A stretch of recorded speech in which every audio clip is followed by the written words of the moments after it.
오늘은 어떻게 어떤 사람들은 나이가 들어도 저렇게 쿨하고 멋있을까라는 질문에서 시작해 보려고요. 먼저 제가 누구인지 어떤 사람인지 궁금하시다면 위 카드 클릭하시거나 설명란 URL 클릭하시면 되고요. 룩 추천하는 인스타 계정도 나름 재밌게 구성해 놨으니까 팔로우 하시면 도움 되실 거예요. 세월이 지나도 멋을 유지하는 분들의 룩을 보면서 분명히 배울 점이 많다고 생각해 왔고, 또 거기서부터 시작해서 특히 30대 후반부터 40대 50대 아니 60, 70대 분들께도 도움이 될 거라 확신이 가는 컨텐츠 하나 만들어 봤습니다. 이 컨텐츠 만들면서 아래 댓글 올려주신 이 형님께 딱 맞는 영상이라고 생각하고 만들어 봤는데, 형님 보시고 계시면 정말 좋겠는데 보시고 계시겠죠? 오늘은 인생의 경험과 성숙함이 녹아든 분들의 스타일 노하우에서 어떻게 이분들은 멋을 유지하고 또 우리가 배울 점이 무엇인지에 대해서도 짚어보려고요. 평생 일에 치여서 앞만 보고 달려왔죠, 우리. 30대까지는 성공, 돈, 능력이 전부인 줄 알고 달리다가 40대 되니까 젊어 보이고 싶은 마음과 멋져 보이고 싶은 마음이 자연스럽게 제가 스타일링 하는데 영향을 주기 시작하더라고요. 20대는 사실 뭘 입어도 다 소화해냈던 것 같고, 40대부터는 스타일이 단순한 외모가 아니라 나이를 판단하는 어떤 기준이 되어버리는 걸 알면서 스타일링 하기가 조심스러워지기까지도 하더라고요. 거기다가 사람들은 겉모습만 보고 판단한다는 거 아시잖아요. 더 기가 찬 건 사람들이 몇 초 만에 외모로 내 경제 수준까지 짐작하고 그 기준으로 우리를 대하는 경우가 되게 많잖아요, 살다 보면. 또 같은 나이대라도 누구는 10년은 젊어 보이고 누구는 나이에 맞아 보이고 심지어는 또 나이가 더 들어 보이는 경우도 있잖아요. 오늘의 핵심은 바로 이거예요. 스타일은 곧 나를 표현하는 방법이라는 거죠. 저는 우리가 각자의 인생 영화를 만들어가는 작가이고 감독, 편집자, 그리고 주인공이라고 생각해요.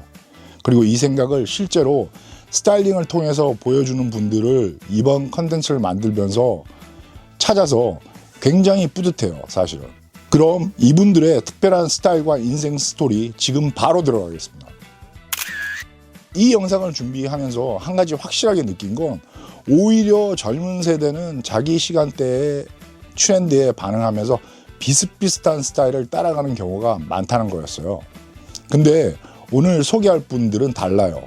이분들은 물론 연륜이 있으니까 오랜 시간 다양한 스타일을 경험하시면서 자기 자신에게 진짜 어울리는 자기만의 스타일을 완성하신 것 같아요.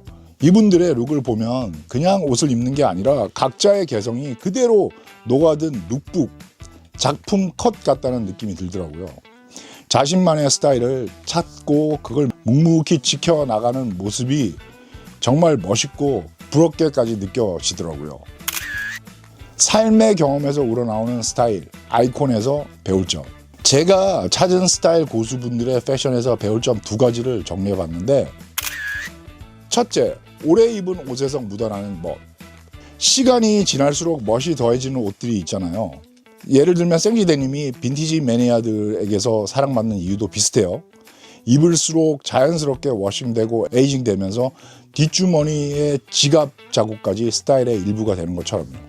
잘 숙성된 와인같이 시간이 흐를수록 깊이 있는 스타일을 만들어가는 사람들이 있는데, 그 첫 번째 분이 바로 덕 빌 메이어입니다. 랄프 로렌의 빈티지 수집 디렉터였고 아직도 패션업에서 활동하시는 현역이시죠.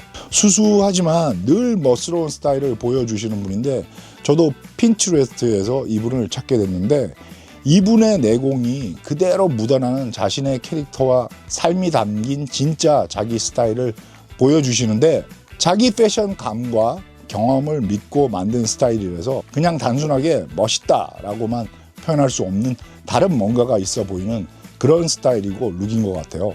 오늘 소개해드리는 분들 모든 분들의 룩을 보면서 다 이런 느낌을 받았어요, 사실은. 말로 글로 표현할 수 없는 울림, 벅참 그런 거 있잖아요.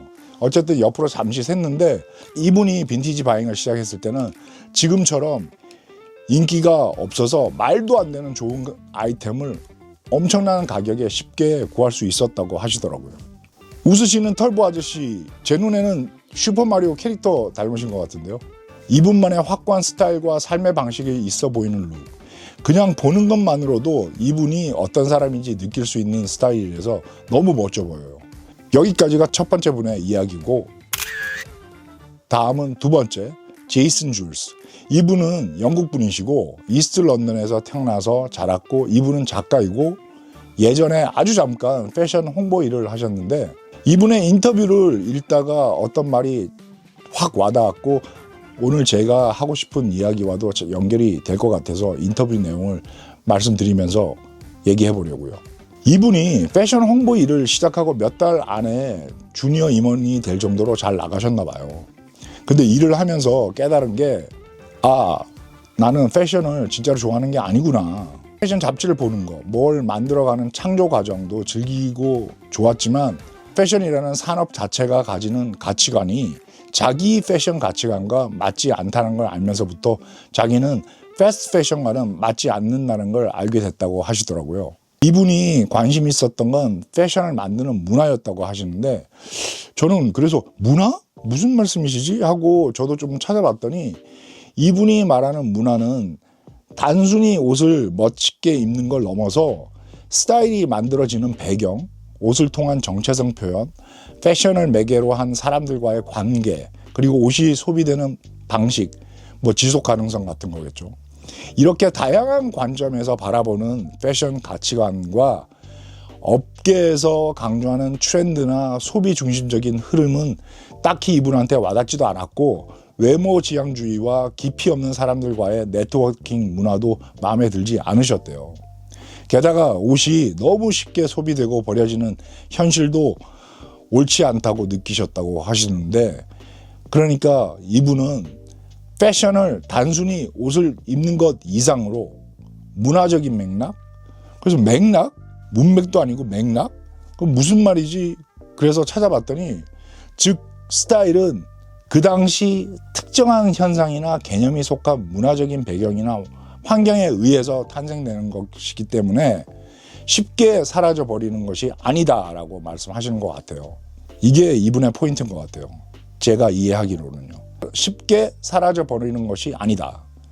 제가 늘 말씀드리지만 정말 패션에는 정답이 없고 주관적인 것이기 때문에 더 많이 보고 입어보고 패션에 대한 지식뿐만 아니라 다양한 시선으로 보고 이해하고 나를 표현하면 좋다라고 전 생각하거든요. 저는 사실 이분과는 정반대편이죠. 저는 패션의 역동성과 급변하는 트렌드를 알고 또 그 속에 있는 게 너무너무 좋고 행복해요.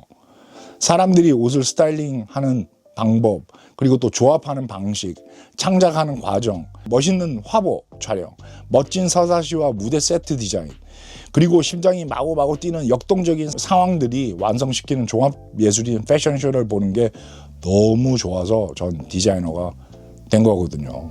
패션 업계는 사실 아시는 것보다 엄청 상상하는 것 이상으로 힘들고 빡세요. 진짜 돈이 흐르는 곳이고 흘러야만 되는 곳이다 보니까 트렌드가 계속 바뀌는 일회용 패션이 강조될 수밖에 없는 구조예요. 이분 말을 듣고 저는 이분의 패션 가치관에 감동했어요. 감동 그 자체였어요. 머리통을 퉁하고 한 대 맞는 느낌? 그런 기분이었어요. 이분은 어려서부터 좋은 옷을 오래 입는 걸 중요하게 여겼고, 그러다 보니까 당연히 스타일이 멋져 보이는 이유 중 하나겠죠. 빈티지 쇼핑을 좋아하는데 빈티지 숍은 매장 직원들 부담이 적어서 쇼핑하기가 부담이 적다고 하시는데, 제가 경험한 건 다 그런 건 아니더라고요.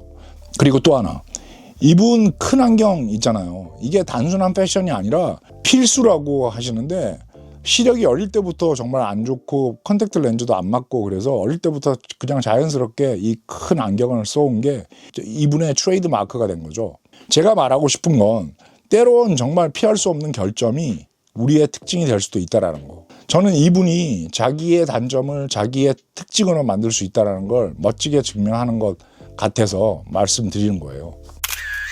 두 번째, 편안함과 스타일과 편안함, 두 마리 토끼를 잡는 패션 센스.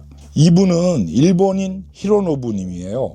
이분 이야기를 듣고 여러 감정이 스치더라고요.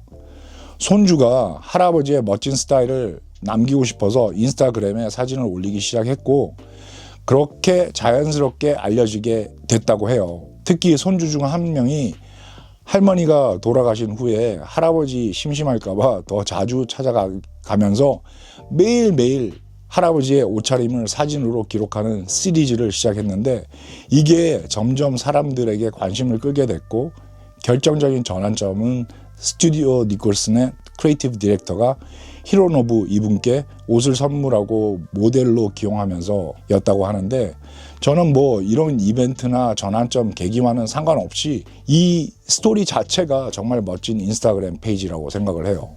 물론 그랜파코 룩의 트렌드가 유행이지만 이분의 스타일에서 가장 눈에 띄는 점은 편안함이죠.